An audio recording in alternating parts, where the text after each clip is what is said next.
Muitos buscam só divertimento, tal como nos dias de Noé.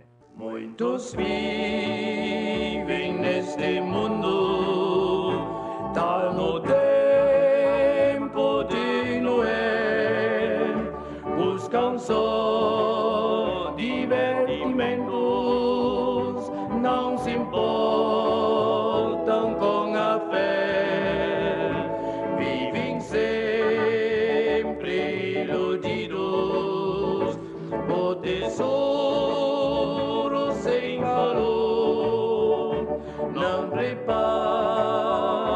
suas vidas para a volta do Senhor.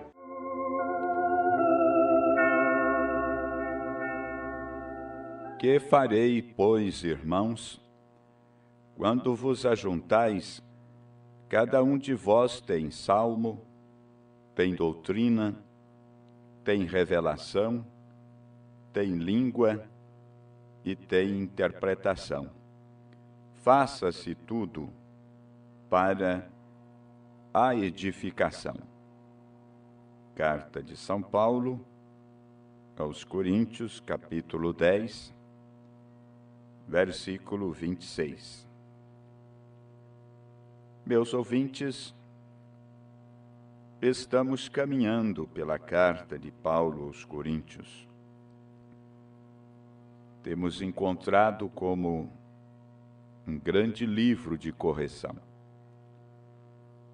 Uma mensagem digna de darmos atenção, bem como todo o restante da Bíblia, para a nossa edificação espiritual. Convidamos pensar nisto. Como ele finalizará isto? Ele está advertindo a estes coríntios a respeito disto. Cuidado com o que vocês estão fazendo. Quando eu chego entre vocês, um tem um salmo, um tem uma língua, um tem isto e o outro tem aquilo. Um tem uma profecia, outro tem uma revelação. Um está fazendo isto e o outro fazendo aquilo. Tenham cuidado. Não baseiem a fé naquilo. Tudo bem com aquelas coisas, elas têm os seus lugares na igreja, mas nunca baseie a sua salvação naquilo. Se a sua vida não estiver correspondendo com a palavra de Deus, então é hora de se consertar com Deus. Vocês podem observar que, quando você chega para esta porção, estas advertências, você pode pensar um pouco a respeito desta rocha que seguia eles. Esta rocha era a rocha que estava no deserto. E eu quero que vocês observem que quando Deus chamou Moisés e o enviou ao Egito para libertar os filhos de Israel do jugo de Faraó, ele disse: "O que é isto em sua mão?" Ele disse: "É uma vara." E ele pegou a vara e jogou no chão, e ela se transformou em uma serpente. Então, agora você vai observando. Ele fez tudo isso. Então, ele pegou a vara, quando fez aquele gesto tão obediente ao que Deus lhe havia dito,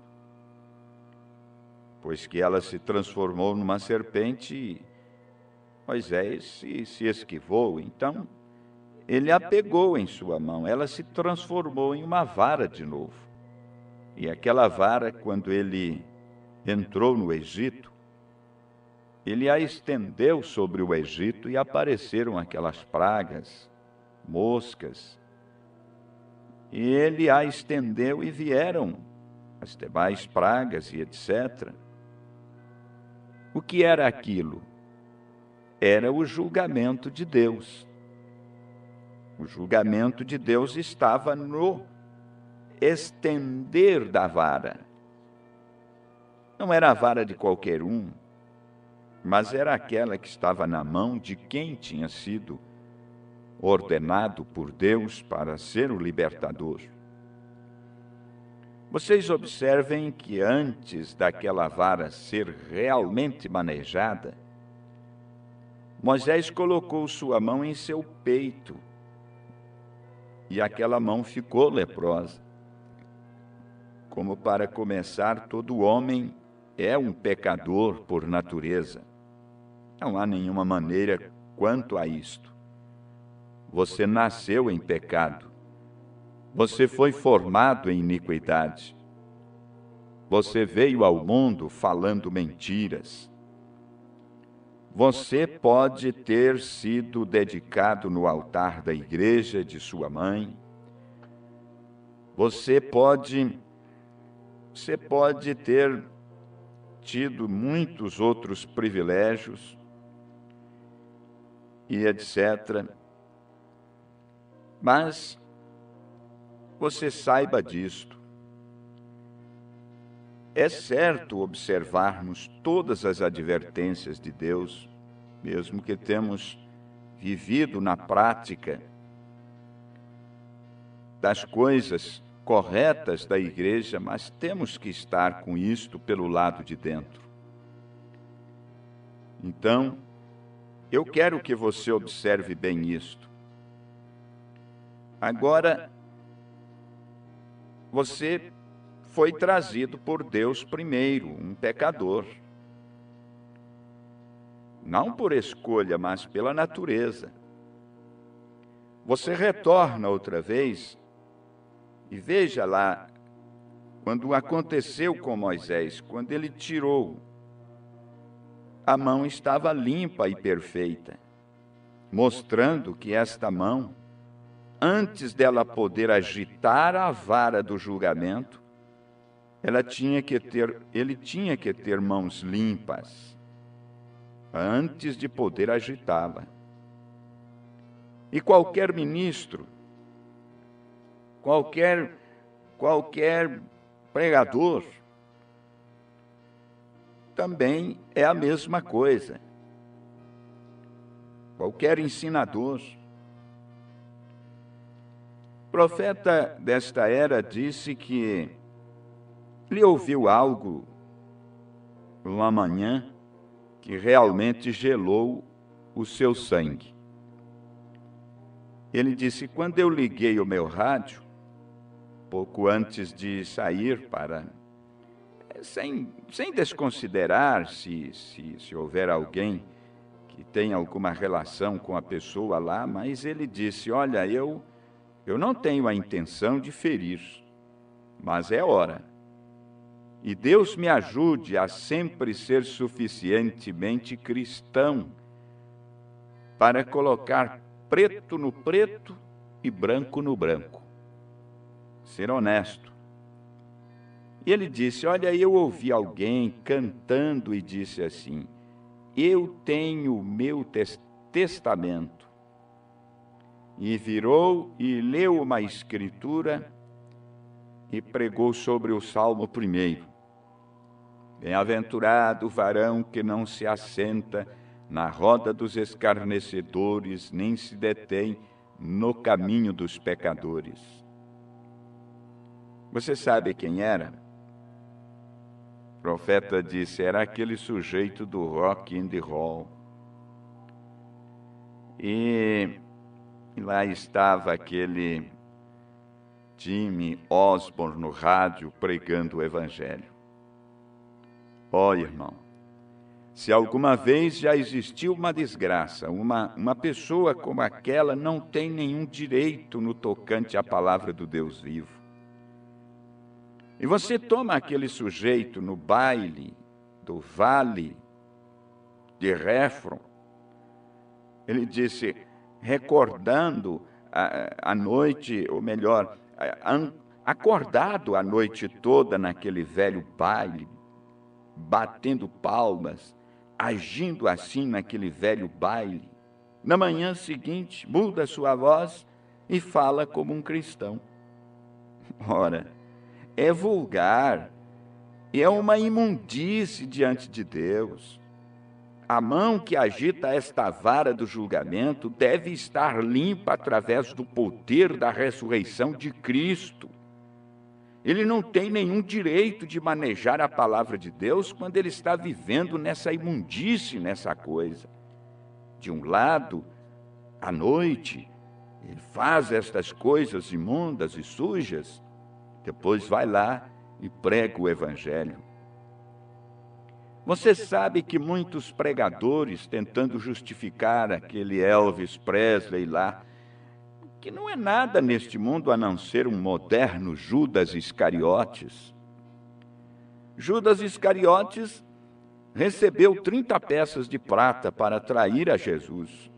Elvis Presley recebeu $1 milhão e uma frota de Cadillacs. Mas ele se vendeu.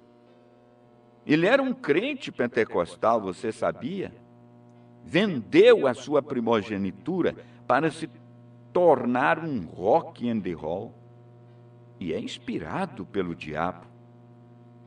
Eu não vou poupar isso. Não, senhor. E é o moderno Judas Iscariotes.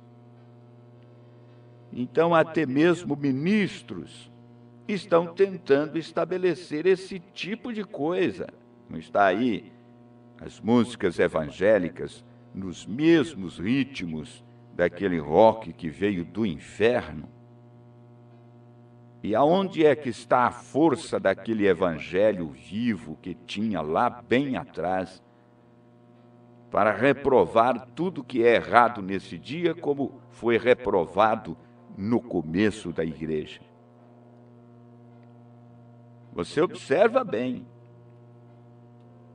E vejam, e então até mesmo ministros estão tentando estabelecer este tipo de coisa. E Elvis Presley dizendo, sim, eu confio em Deus para todo o meu sucesso.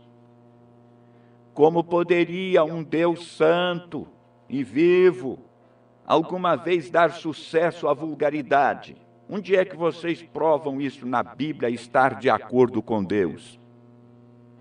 Ele aprovou a vulgaridade dos moabitas lá. Ele condenou os seus que foram para o meio deles, mas ele nunca aprovou aquela coisa. É um diabo demoníaco que tem sido absolutamente um dos maiores empecilhos que todo mundo tem tido para se manter das coisas separadas da música suja e mundana, é este rock. Veio através desse sujeito, Elvis Presley, que manda milhões de almas para o inferno, através desta velha coisa suja, imunda. Certamente eu não tenho nenhuma palavra de desculpa de modo algum. Se você puder crer que o profeta desta era é profeta de Deus, tudo bem. Se não, siga seu caminho. Recorde que existe um demônio encarnado, absolutamente. Está aí, diante de cada era da igreja teve um. E o profeta não poupou aqueles ministros que estavam enveredando por esse caminho. E eles estavam lá. Isso não tem nada a ver com a palavra de Deus. Nem mesmo nenhum homem que toma o nome de Deus em vão e vai a bailes e dança este rock and roll e coisas vulgares como esta, e vem a qualquer púlpito e tenta tomar a palavra de Deus. É isto que acontece com muitas destas igrejas hoje. Você toma alguns destes lugares por aí.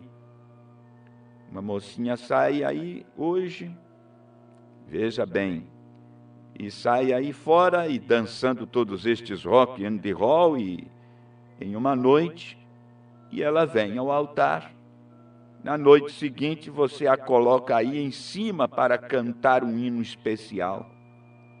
Alguns de vocês, rapazes, tomam aqueles tocadores de guitarra da noite, de lugares aí de fora, como boates, e os colocam no púlpito pregando por 2 semanas, fazendo suas campanhas por aí. Irmão, eu vou te contar, ele jamais faria isto aqui. Com certeza não. Ele tem que buscar provar e encontrar ser um homem de Deus. Nós não cremos em passar a noite pulando por aí assim, não. É isto que deixou a igreja na condição em que ela está hoje. Nós precisamos da verdade. Esta palavra é a verdade, isto é correto. A mão que agita esta vara do julgamento deve ser uma mão limpa, absolutamente.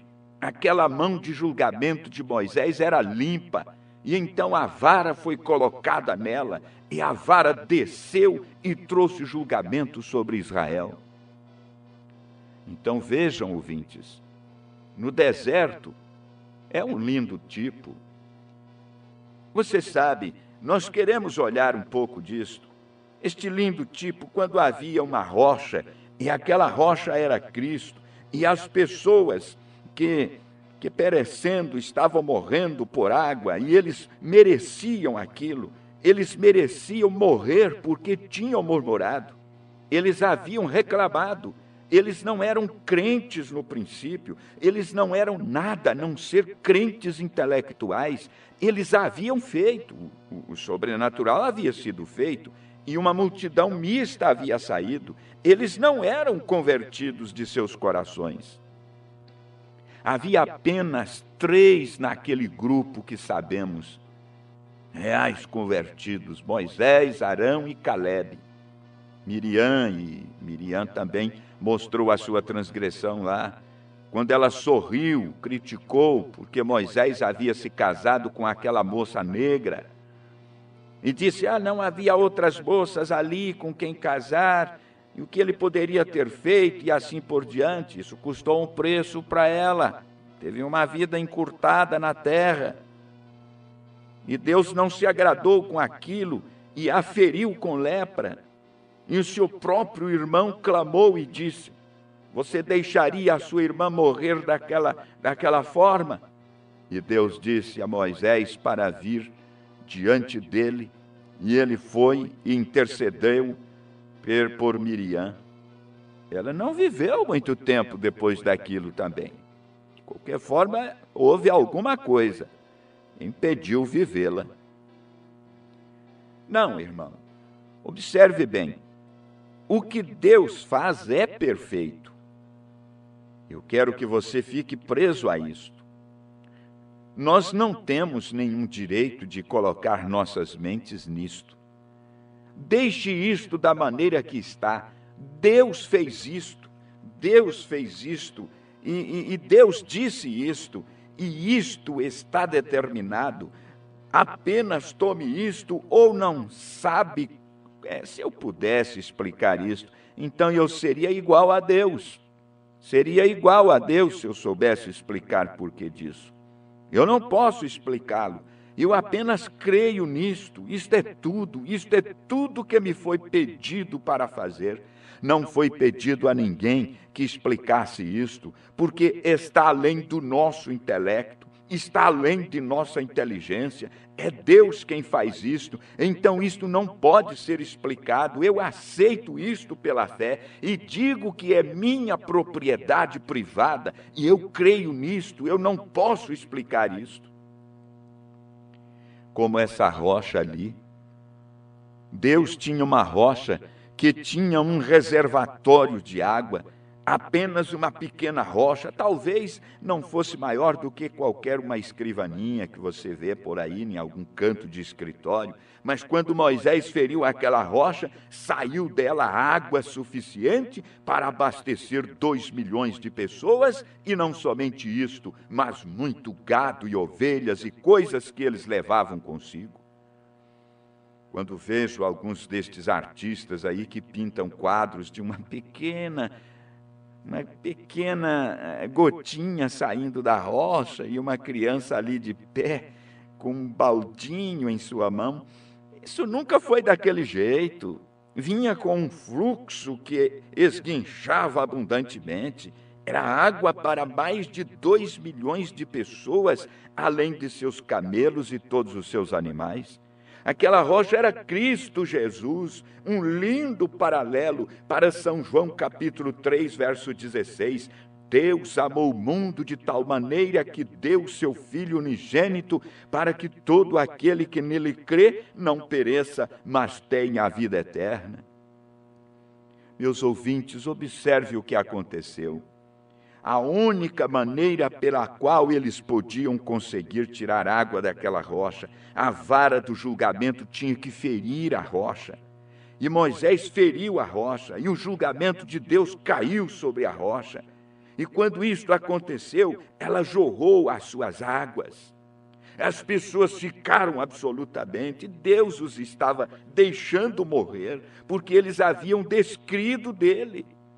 Eles haviam desonrado, eles eram réprobos, eles não mereciam viver.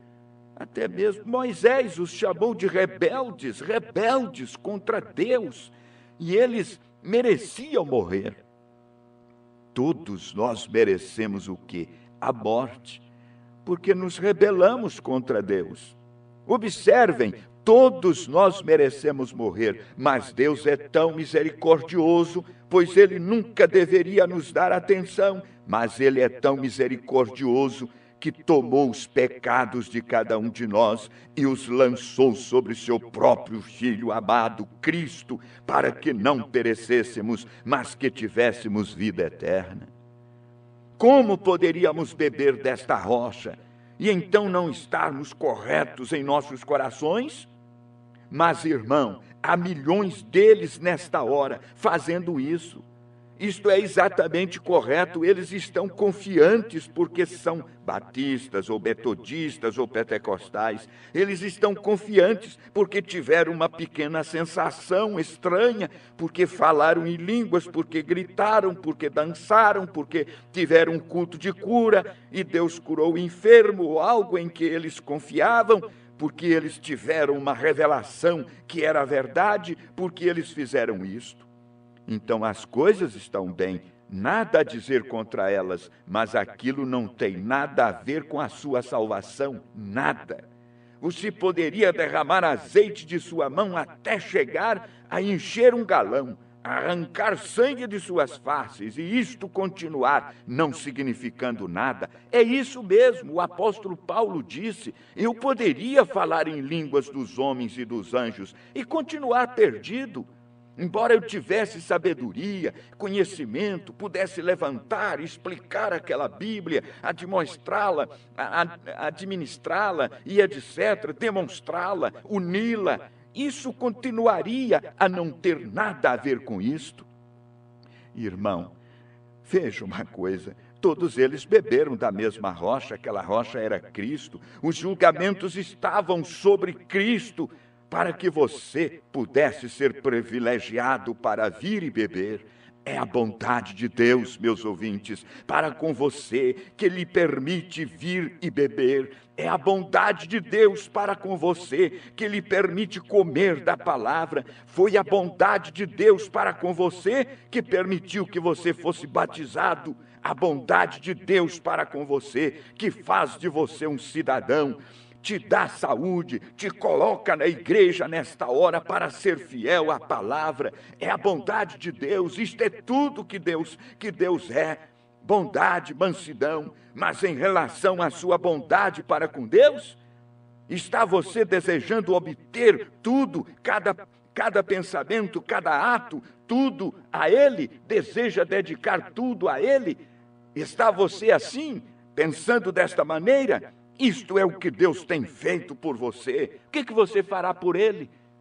Renda o mínimo e o máximo que você pode, tudo de uma vez, seu coração, sua alma, em nome de Jesus Cristo. Seja libertado de todas as coisas deste mundo mau e perverso.